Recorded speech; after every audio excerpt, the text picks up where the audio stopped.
তুই আমার রানী, আমি তোর রাজা রে, অবিনা আমার মতো বাংলা বাজারে।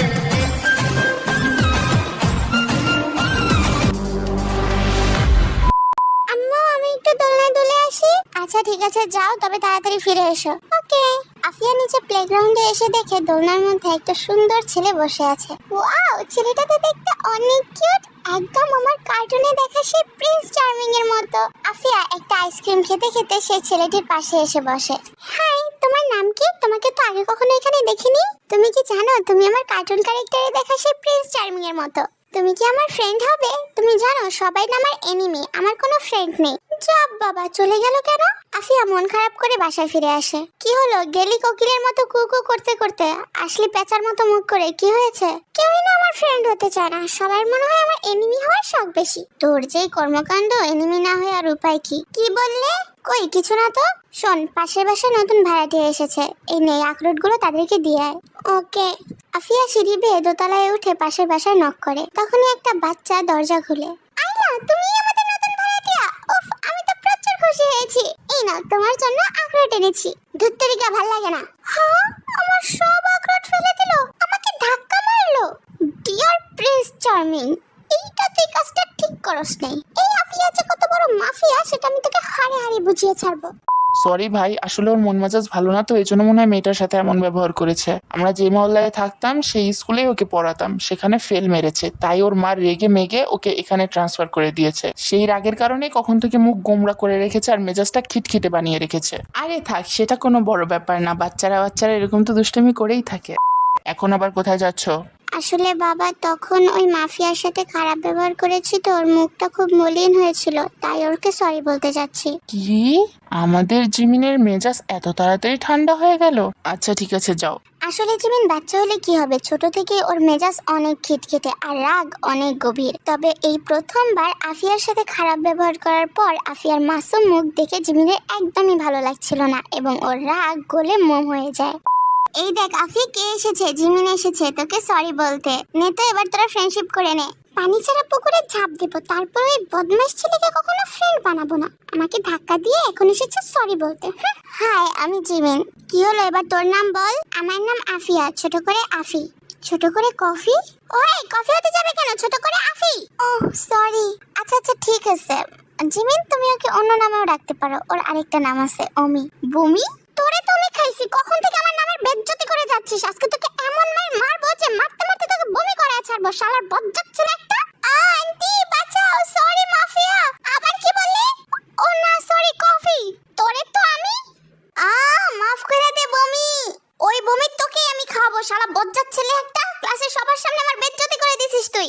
দাঁড়া তুই, আজকে তোর একদিন আর আমার যে কদিন লাগে। আরে কলেজ বাসে কেউ বাঁচাও আমার এই মাফিয়ার হাত থেকে, থুকু আফিয়ার হাত থেকে। তোরে তো আমি, এবার কই পালাবি তুই? হ্যাঁ, আরে সাইডে দেখ।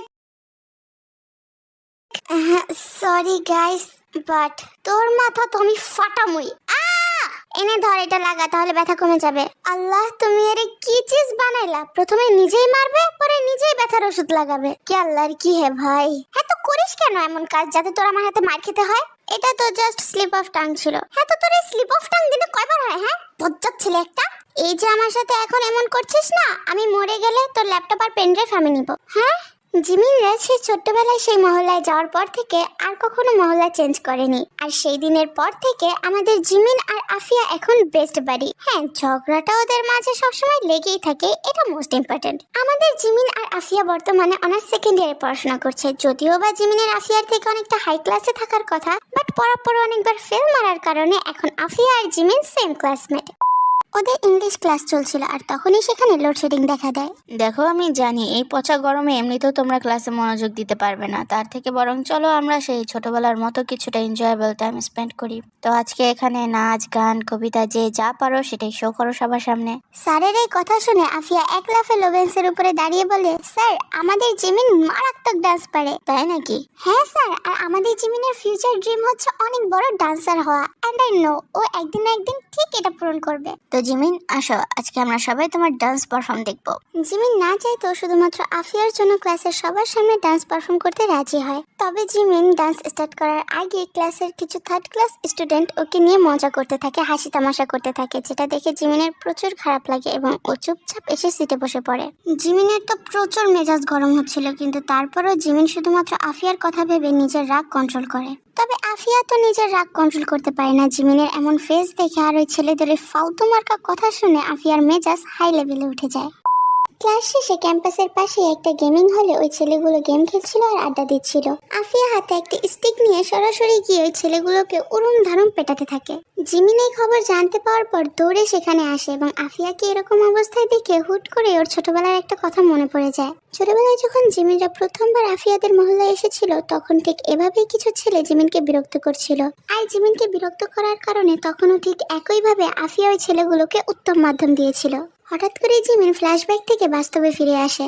আরে আয় হায়, এই মাইয়াকে নিজের বাহুবলী মনে করে নাকি? আর কিছুক্ষণ থাকলে এখানে এই বাহুবলীরে তক্তা বানায় ছাড়বে এগুলায়। উফ রে আল্লাহ, আমি মাফিয়ারে নিয়ে যে কি করি।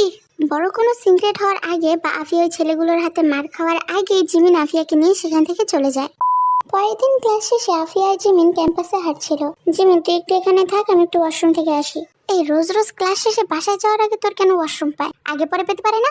ওহো তাই নাকি? তো এই হাগু করা আর হিসু করা কি তোর দাদার কোম্পানির প্রোডাক্ট নাকি, যে আমার কাছে টাইম টেবিল সহ পার্সেল হয়ে আসবে? ওয়াক্থু চচ্চেরি, শুধু শুধু বলি তোর নাম অমি না বমি। বেশি বমি বমি করলে তোর মুখের উপরে বমি করে দিব। এখন দাঁড়া এখানে। আচ্ছা যা যা, তাড়াতাড়ি আসবি। না, আমি তো হানিমুন করতে যাচ্ছি।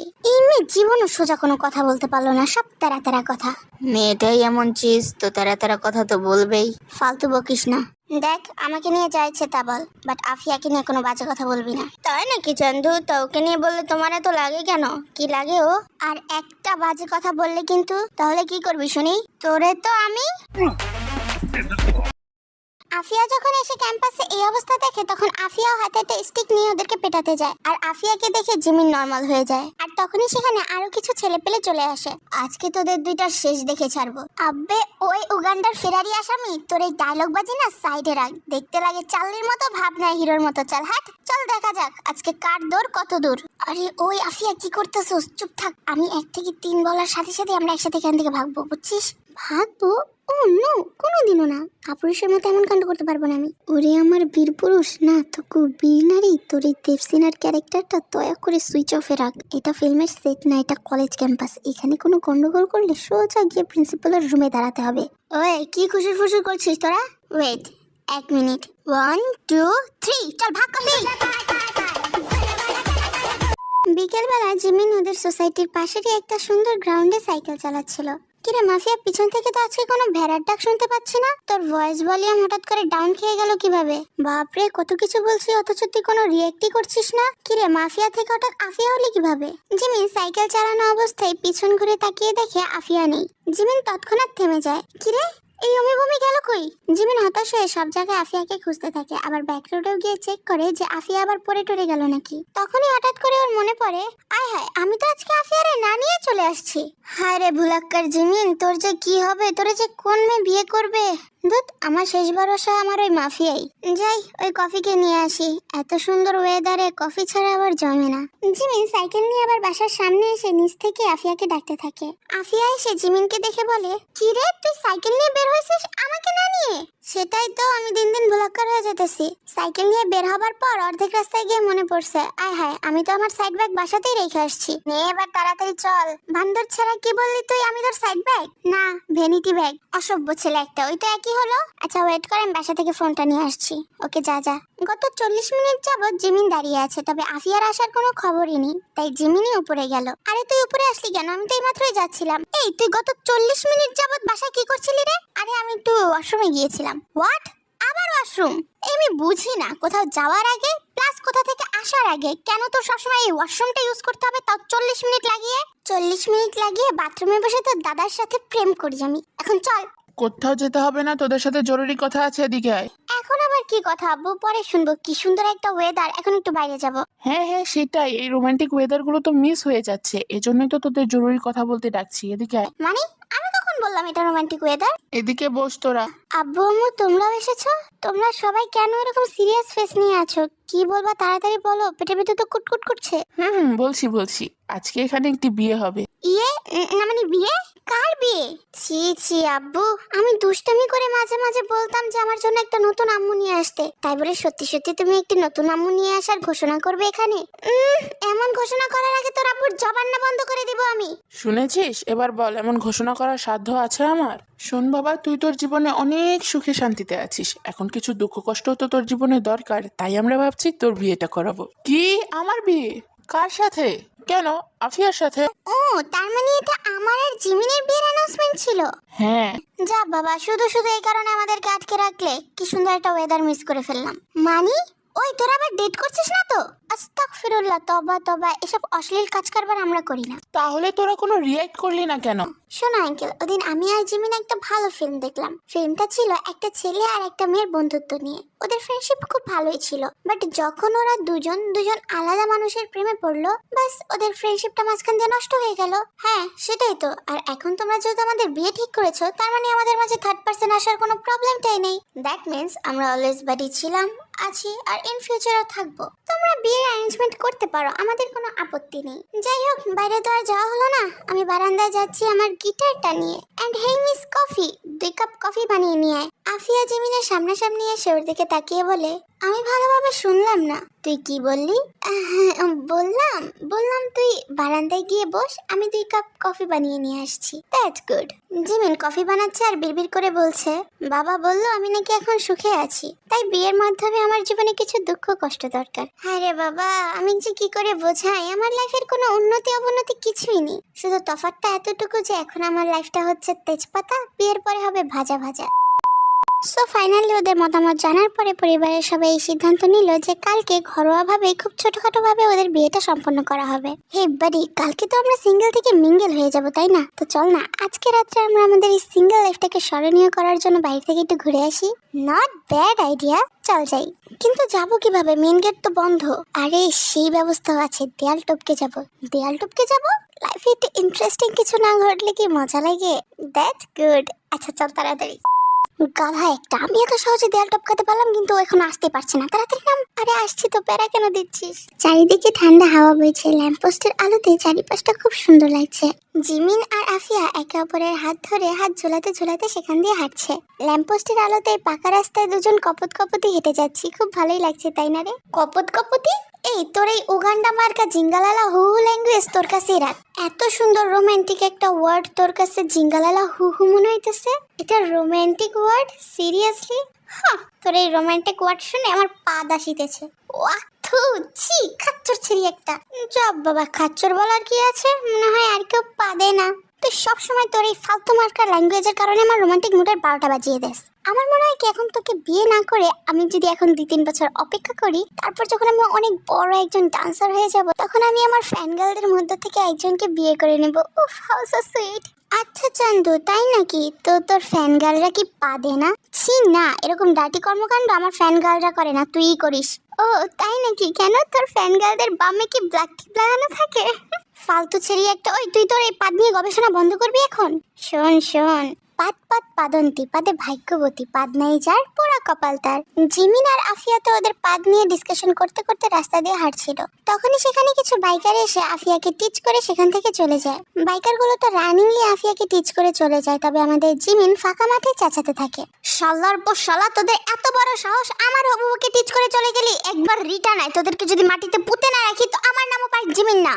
আরে জিমিন কি করছিস? থাম, ওরা তো চলে গিয়েছে, কেন রিঅ্যাক্ট করছিস? ছাড় তুই আমাকে, আজকে তো ওদের শেষ দেখে ছাড়বো আমি। জিমিন প্লিজ স্টপ, চল বাসায় চল। কিরে এখন চলে গেলি কেন? রিটার্ন আয়। আইয়া জিমিনের গালে শটাং করে একটা থাপ্পড় বসিয়ে দিয়ে বলে, এখন কেমন লাগে? এত লাফাচ্ছিস কেন? চল বাসায় চল। কি হলো, পুটকা মাছের মতো মুখ ফুলিয়ে বসে আছিস কেন? কথা বলবি না আমার সাথে? সত্যি কথা বলবি না? দেখ, আর কিছুক্ষণ পরে কিন্তু আমাদের বিয়ে হবে, তো হবু বউয়ের সাথে এরকম মুখ ফিরিয়ে থাকাটা কিন্তু ঠিক না, তো হবু হাজবেন্ডকে থাপ্পড় মারাটাও ঠিক না। হ্যাঁ, তো থাপ্পড় দৌড় মারবো না তো কি করবো? ফাঁকা মাঠে ওরকম লাফাচ্ছিলিস কেন? হ্যাঁ, যদি এই ছেলেগুলো এখানে থাকতো তাহলে না ওদের মেরে ওদের ফেসের স্ট্রাকচার বদলানো যেত, কিন্তু ওরা তো চলে গিয়েছে, তো এখানে লাফালাফি করার কি আছে? এখন মুখ গোমরা করে আর থাকিস না। আচ্ছা ঠিক আছে যা, একটু পরে তো আমাদের বিয়ে হবে, তার মানে আমি তোর হয়ে যাব। তো আমি মানে কে? তুই, তাই তো? তো আমার ভুল হওয়া মানে কি তোর ভুল হওয়া, তাই না? হ্যাঁ তাই তো। ভুল করলে কি বলতে হয়? Sorry, it's okay. মানে মানে তুই যখন সরি বলেই দিয়েছিস তো অল ম্যাটার তো ক্লোজ না? ওকে, গেলাম, বাই। এটা কি হলো? এরপর আফিয়া চলে যায় নিজের রুমে বিয়ের জন্য তৈরি হতে। আফিয়া তো জিমিনকে এমন বেকুব বানাতে পেরে প্রচুর খুশি, আর খুশি মনে রেডি হতে থাকে। আর এদিকে বেচারা জিমিন নিজের হবু বউয়ের কাছে বেকুব হয়েও যেন ও বড্ড হ্যাপি। তো তারপর আর কি, ফাইনালি সন্ধ্যার পর ঘরোয়াভাবে খুব ছোট করে ওদের বিয়েটা সম্পন্ন হয়ে যায়। তবে শ্বশুরবাড়ি আর বাবার বাড়ি একই বিল্ডিং এ থাকার কারণে না কোনো পালকি না কোনো গাড়ি, কোনো সিস্টেমই তো অন করা হয়নি। তাই জিমিন নিজের বউকে কুলে নিয়ে নিজের শ্বশুরবাড়ি থেকে দোতলায় নিজের বাড়িতে অর্থাৎ আফিয়ার শ্বশুর বাড়িতে নিয়ে যায়। অ্যান্ড নাও প্রত্যেকটা স্টোরির মোরাল একটা পার্ট, ফার্স্ট নাইট। সো বাসর ঘরে গিয়ে নিজের এই বৌমার্কা লিবাসটা চেঞ্জ করে নাইট ড্রেস পরে চুপটি মেরে বসে আছে আফিয়া। রুমের দরজা খোলার শব্দ পেতেই আফিয়া দরজার দিকে ঘুরিয়ে তাকিয়ে দেখে জিমিন খুব নটি লুকে ওর দিকেই তাকিয়ে আছে। জিমিন নিজের মুখের মধ্যে একটি গোলাপ ফুল নিয়ে খুব নটি রোমান্টিক লুক নিয়ে আস্তে আস্তে এগিয়ে যায় আফিয়ার দিকে। আফিয়া তো জিমিনের এমন লুক দেখে একদম গুটিসুটি মেরে বসে আছে। জিমিন ধীরে ধীরে আফিয়ার অনেকটা কাছাকাছি আসতেই আফিয়া ঠাস করে একটা কিক মেরে দেয়। আবে ওই মাফিয়া, এটা তুই কি করলি? প্রথম রাত্রে আমার মাজা ভেঙে দিলি। আরে তুই অমন ভাবে আমার কাছে আসছিলি, আমি তো লজ্জা পাচ্ছিলাম, তাই আর কি। হ্যাঁ, লজ্জা পেলে মানুষ জামেরে লাথি মারে? হায় আল্লাহ, এই মাইয়ার তো লজ্জা ডেঞ্জারাস। আর কি, এভাবেই কেটে গেল জিমিন আর আফিয়ার kick night, sorry first night. এরপর প্রায় 2 সপ্তাহ পর আফিয়া আর জিমিন ওদের ভার্সিটিতে যায়, কারণ একে তো নতুন নতুন বিয়ে হয়েছে আর তার উপর আবার ভার্সিটির ক্লাস অতটা ইম্পর্টেন্টও হয় না। ক্যাম্পাস দিয়ে হাঁটতে হাঁটতে জিমিন আফিয়াকে বলে, জানিস বউ, আজকে একটা নতুন ফিলিংস কাজ করছে মনের মধ্যে। নতুন ফিলিংস মানে হচ্ছে আমাদের বিয়ের পর এই ফার্স্ট টাইম আসলাম না কলেজে, মানে এতদিন তো সিঙ্গেল হয়ে কলেজে এসেছি, এখন মিঙ্গেল হয়ে আসলাম আর কি। সেটাই। আর অল টাইম এটা মাথায় রাখবি যে তুই এখন সিঙ্গেল না, মিঙ্গেল, আর তোর বউ মাফিয়া। কি না মানে আফিয়া। ওদের কথার মাঝে তখনই ওদের সামনে দিয়ে একটা হট কিউট মেয়ে যাচ্ছিল, আর দেখেই বোঝা যাচ্ছিল মেয়েটা ক্যাম্পাসে নতুন। জিমিন তো যাচ্ছে আর মেয়েটাকে দেখতে দেখতে যাচ্ছে। এই দৃশ্যটা আফিয়ার চোখে পড়তেই আফিয়া রেগে মেগে একদম বোম হয়ে যায় আর জিমিনের পায়ে প্রচন্ড জোরে একটা কিক মেরে দেয়। শালা অসভ্য ফালতু ক্যারেক্টার লুচ্চা একটা। মানে আমার মতো এত সুন্দর কিউট একটা বউ পাওয়ার পরও তুই অন্য মেয়েদের দিকে তাকাস? আমার সাথে আর কথা বলবি না তুই, আর আমার পিছু পিছু তো একদম আসবি না। এটা বলে আফিয়া হনহন করে সেখান থেকে চলে যায়। আরে বউ কই যাস? আরে শোন তো, আমার কথাটা তো শোন। সেদিন বাসায় গিয়েও সারাদিন আফিয়া জিমিনের সাথে একটা কথাও বলেনি। জিমিন অনেকবার ওকে মানানোর ট্রাই করেছে, বাট আফিয়া কোনো কথাই শোনেনি। রাত্রে ঘুমানোর সময় আফিয়া নিজেদের ফ্ল্যাটে গিয়ে ঘুমাতে চায়, তখন জিমিন বলে, এই কোথায় যাচ্ছিস তুই? আমি আমাদের বাসায় যেয়ে ঘুমাবো। হাজবেন্ডকে না বলে বাবার বাড়ি গেলে কিন্তু গুনাহ হয়। ও আচ্ছা তাই নাকি? তার নিজের ওয়াইফকে না দেখে অন্য মেয়েকে দেখলে কি সওয়াব হয়? না সওয়াব হতে যাবে কেন? আস্তাগফিরুল্লাহ, এটা তো আরো বড় গুনাহ। বাট জানেমান আমার লক্ষ্মী বউ, তুই যেটা ভাবছিস সেরকম নজরে আমি দেখি নাই। তো কি আলেম আউলিয়াদের নজরে দেখেছিলি? আরে না, মেয়েটাকে দেখে ক্যাম্পাসে নতুন মনে হলো, আর কেমন যেন চিনা লাগছিল, এই জন্য আর কি জাস্ট তাকিয়েছিলাম। চিনা লাগছিল কেন? তোর কি এক্স গার্লফ্রেন্ড ছিল? আরে না, আমার আবার কোন কালে কোন এক্স গার্লফ্রেন্ড ছিল? আমি তো ছোটবেলা থেকে তোর সাথেই ছিলাম। আমার এক্স, পাস্ট, প্রেজেন্ট, ফিউচার সবটা তো তুই আমার জানেমান। দেখ জানেমান, আমি না তোর প্রিন্স চার্মিং, প্লিজ আমার সাথে রাগ করে থাকিস না। তুই রাগ করে আমার সাথে কথা না বললে আমার একটুও ভালো লাগে না। আমার বুক ফেটে কান্না আসে, আমি কিন্তু এখন কান্না করে দেব। জিমিনের এমন মাসুম ফেস আর এমন কথা শুনে এবার আফিয়া উচ্চস্বরে হেসে ওঠে। শালার নাটক বাজা একটা, ঢং কত প্রকার কি সেটা মেয়ে হয়ে আমার তোর কাছ থেকে শেখা উচিত। আচ্ছা ঠিক আছে যা, মাফ করে দিলাম। তবে এরপর থেকে যদি কোনো মেয়ের দিকে ভুলেও তাকাবো না, ভুললেও না, কোনোদিনও না। আজকের পর থেকে সব মেয়েকে আমার ফুপু আর খালার নজরে দেখবো। ফাজিল একটা। আচ্ছা চল বউ, তোকে নিয়ে একটু বাইরে যাই। দেখ ওয়েদারটা কি রোমান্টিক, মনে হচ্ছে একটু পরে বৃষ্টি পড়বে এই রাতে। আরে কাপলদের জন্য আবার দিন রাত আছে নাকি? চল। তারপর আর কি, আফিয়া আর জিমিন এই সুন্দর রোমান্টিক ওয়েদারে বাইরে ঘুরতে বের হয়। রাতের বেলা চারিপাশে ঠান্ডা বাতাস বইছে, মেঘাচ্ছন্ন রাত, ঝিরিঝিরি বৃষ্টি পড়ছে, আর দুজন কপতি এই রোমান্টিক ওয়েদারে সুন্দরভাবে হেঁটে বেড়াচ্ছে।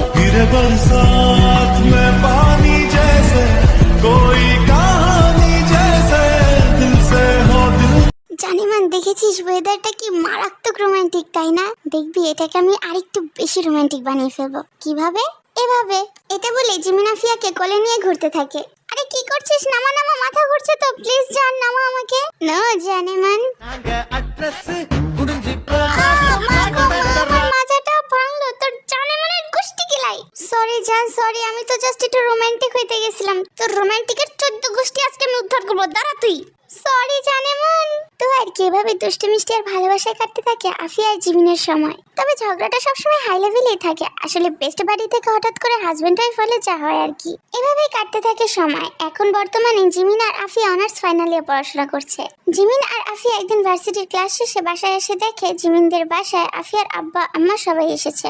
জিমিন আর আফিয়ার বাবা মাদেরকে অনেকটা সিরিয়াস দেখাচ্ছে। কি হয়েছে? তোমরা এরকম ভাবে বসে আছো, কিছু হয়েছে? দেখ জিমিন, আমার মনে হয় আমরা মুরব্বীরা তাড়াহুড়ো করে তোদের বিয়েটা দিয়ে এই কাজটা ঠিক করিনি। কেন বাবা, কি এমন হয়েছে যে হঠাৎ করে আমাদের বিয়ে দিয়ে ভুল করেছে এরকম কথা মনে হলো? দেখ জিমিন, তোর মা আর তোর শাশুড়িকে পাড়ার মানুষ অনেক ধরনের কথা বলে। তারা বলে যে কি এমন ভবিষ্যৎ দেখে তোর কাছে আমরা আফিয়াকে বিয়ে দিলাম। তাই আমি ভেবেছি আজকে থেকে তুই আমার ব্যবসায় জয়েন করবি। কিন্তু বাবা, আমার স্বপ্ন তো বড় ডান্সার হওয়া। দেখ জিমিন, এসব ডান্স ফান্স কোনো নির্দিষ্ট ভবিষ্যৎ নির্দেশ করে না। বাবা তুমি এমন কেন করছো? এটা জিমিনের স্বপ্ন, জিমিন এটা পূরণ করতে চায়। আর আমি জানি ও একদিন ঠিকই এটা পূরণ করবে। আর পাড়ার মানুষের কথা আমার কিচ্ছু যায় আসে না। I am happy with Jimin. দেখ আফি, পাড়ার মানুষ কোনো খারাপ কথা বলছে না। ভালোভাবে সুখে শান্তিতে থাকার জন্য একটা নির্দিষ্ট ভবিষ্যৎ দরকার, যেটা জিমিনের নেই। আর আমি অত কিছু জানি না। যদি জিমিনের তোর সাথে সারা জীবন থাকার ইচ্ছে থাকে তাহলে ওর আমার ব্যবসা জয়েন করতে হবে, আর নয়তো। প্লিজ বাবা, নেক্সট ওয়ার্ডটা উচ্চারণ করো না। আমি আজকেই তোমার ব্যবসা জয়েন করব। আমি সব কিছু করতে রাজি আছি, যা বলবা তাই করব। কিন্তু মরে যাব তবু আফিয়াকে ছাড়বো না। আর হ্যাঁ, তুমি যেটাকে ভুল বলছো, মানে আমাদের বিয়ে দেওয়াটা, এই ভুলটা তুমি না করলেও আমি জিমিন করে ফেলতাম। এটা বলে জিমিন সেখান থেকে চলে যায়। আর আফিয়া অপলক ভাবে তাকিয়ে থাকে জিমিনের দিকে। আফিয়া সেদিন সারা রাত ভাবে, অনেক কিছু ভাবে, এবং ভাবনা চিন্তার করার পর ও ফাইনালি এটা ভেবে নেয় যে না, কোনোভাবে কোনো মানুষের কথা শুনে বা সিচুয়েশনের উপর নির্ভর করে আফিয়া জিমিনকে ওর স্বপ্ন নষ্ট করতে দিবে না। তাই আফিয়া নিজের আর জিমিনের জমানো কিছু টাকা এবং বিয়েতে পাওয়া গিফট বিক্রি করে 1 সপ্তাহের মধ্যে জিমিনকে বিদেশে পাঠিয়ে দেয়। যদিও বা জিমিন যেতে চাচ্ছিল না, তবে আফিয়া জোর করে ইমোশনাল ব্ল্যাকমেল করে জিমিনকে পাঠায়। বাট যখন তারা দেখলো জিমিনের বিদেশ যাওয়াতে আফিয়া অনেকটা ভেঙে পড়েছে, তখন সবাই উল্টো আফিয়াকে সামাল দিতে ব্যস্ত। জিমিন সে দেশে পৌঁছে আফিয়াকে কল করে। আফিয়া দ্রুত জিমিনের কল রিসিভ করে। হ্যালো জান, আমি সাবধানে পৌঁছে গেছি। ও আচ্ছা, আমার জানেমানটা কি কান্না করছে? কই না তো, আমার কাছে মিথ্যা বলা হচ্ছে বুঝি? তাহলে জানেমান কেন জোর করে পাঠালি আমাকে বলতো? জোর করে পাঠিয়েছি যেন তুই স্বপ্ন পূরণ করে আসতে পারিস। স্বপ্ন পূরণ করে ফিরবি তো? স্বপ্ন পূরণ করেই ফিরবো। আর আমি যা যা বলেছিলাম সব মনে আছে তো? আলবাত মনে আছে। কোনো মেয়ের দিকে একেবারেই তাকাবো না, ভুলেও তাকাবো না। আর দিনে 24 ঘন্টা কাকে মিস করবি? আমার জানেমানকে মিস করব। আমি বারবার বলে দিচ্ছি, বিদেশি মেয়েরা কিন্তু দেখতে খুব সুন্দর হয়, তাদের দিকে কিন্তু ভুলেও তাকাবি না। দুনিয়ার কোনো নারী আমার শখের নারী চাইতে বেশি সুন্দর না জানেমান। যা ফাজিল, এভাবে বলিস কেন? আমার তো লজ্জা লাগে। বাপরে জানেমান, তোর লজ্জা লাগছে? ভাগ্যিস আমি এখন দেশে নেই, নাহলে আবার একটা কিক খেতে হতো। সময় অতিবাহিত হতে থাকে, সময় কারোর জন্য থেমে থাকে না। আর বর্তমানে সময়ের কাটায় আফিয়া আর জিমিনের সুখ বিরাজমান। জিমিন এখন খুব বড় এক ব্র্যান্ডের বিখ্যাত ডান্সার, সবাই এক নামে চিনে জিমিনকে। এখন জিমিনের ফ্যান ফলোয়ার হাজার হাজার, শত শত মেয়েরা দিওয়ানা জিমিনের। তবে জিমিন দিওয়ানা শুধুমাত্র তার বেস্ট বাডি মাফিয়ার। জিমিন একদিন স্টেজে পারফর্ম করছিল, তখনই ওর নজর যায় দূরে বসে থাকা একটি মেয়ের দিকে, যে অশ্রুসিক্ত নয়নে ওর দিকেই তাকিয়ে আছে গভীরভাবে। জিমিন স্টেজে পারফর্ম করা ব্রেক করে দৌড়ে ছুটে চলে যায় সেই মেয়েটির দিকে। হ্যাঁ, সেই মেয়েটি আর কেউ না, বরং আফিয়া। আসলে জিমিনের শূন্যতা আফিয়াকে ধীরে ধীরে অনেক বেশি আপসেট করে তুলছিল, আর যেটা দেখে ওর পরিবারের সবাই টুরিস্ট ভিসায় আফিয়াকে কোরিয়ায় পাঠিয়ে দেয়। আর আফিয়া এখানে ফ্যানগার্ল হিসেবে এসেছে নিজের শখের পুরুষকে দেখতে। জিমিন আফিয়ার কাছে গিয়ে হাঁটু গেড়ে বসে। জিমিনের এমন কর্মকাণ্ড দেখে তো উপস্থিত সবাই হতবাক হয়ে যায়। জিমিন অশ্রু ভেজা নয়নে আফিয়ার দিকে তাকিয়ে বলে, জানেমান, আমি যা দেখছি তা সত্যি দেখছি তো? তুই আমার জানেমান। জিমিন তো খুশিতে আত্মহারা প্রায়, আর এদিকে আফিয়া শুধু কান্না করেই যাচ্ছে। এতদিন পর নিজের শখের পুরুষের কাছে এসে অনেকটা ইমোশনাল হয়ে পড়েছে। জিমিন আফিয়ার দিকে হাত বাড়িয়ে বলে, চল জানেমান, আমার সাথে চল, আজকে পুরো বিশ্ব দেখবে জিমিনের ভালোবাসার মানুষকে। আফিয়া যেতে চাইছিল না, তারপরও শুধুমাত্র জিমিনের কারণে আস্তে করে টিপ টিপ করে জিমিনের হাতটা ধরে। জিমিন আফিয়ার হাত ধরে সবার সামনে দিয়ে ওকে স্টেজে নিয়ে আসে এবং সবার সাথে আফিয়াকে পরিচয় করিয়ে দেয়। এরপর জিমিন আফিয়াকে নিয়ে নিজের অ্যাপার্টমেন্টে চলে যায়। দেখ জানেমান, এই সবকিছু আমি তোর জন্য করেছি, এত ফেমাসিটি, এত সবকিছু তোর জন্য। এখন আর কেউ বলতে পারবে না যে জিমিনের কোনো ভবিষ্যৎ নেই। এখন কেউ তোকে আমার কাছ থেকে আলাদা করতে পারবে না। ইস, বললেই মনে হয় আমি আলাদা হয়ে যেতাম। তুই আমার ছিলি, আমার আছিস, আর আমারই থাকবি। হ্যাঁ জানেমান, আমি তোর, আমি শুধুমাত্র তোর। এখন তাড়াতাড়ি রেডি হয়ে নে তো, তোকে নিয়ে বিচে ঘুরতে যাব। আচ্ছা ঠিক আছে, আমি রেডি হয়ে আসছি।